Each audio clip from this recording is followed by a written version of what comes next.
صرخة وجع وقهر أطلقها عامل الدليفري الغلبان ده وهو بيشوف الموتوسيكل بتاعه بيتسرق قدامه وبيجري ومش عارف يمسك الحرامي.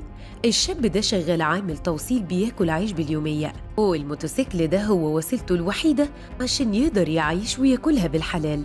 فجأة شاف مصدر أكل عيشه بيتسرق منه وبدون أي ذنب وبدون رحمة من الحرامية دول.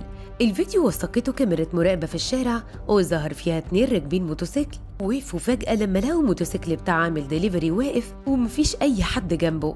على طول واحد منه نزل من الموتوسيكل اللي راكبه وقدر في ثواني يشغل موتوسيكل الدليفري ويهرب بيه. في اللحظات دي عامل التوصيل نزل من الشقة اللي كان بيوصل أوردر فيها وشاف الحرامي وهو بيتحرك واللي بيجري بالموتوسيكل بتاعه. فضل يجري ويصرخ ويقول حرامي حرامي، لكن للأسف ما كانش في حد في الشارع والعامل ملحقش يمسك الحرامي وينقذ مصدر أكل عيشه. اللي نشر الفيديو علق عليه وقال صراخ ووجع قلبي أقسم بالله، ما بتجوش غير على الغلبان يا ولاد الحرام.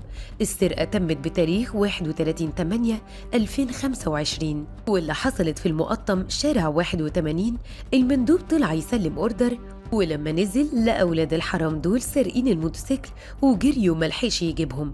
أرجو اتخاذ الإجراءات اللازمة من الجهات المختصة.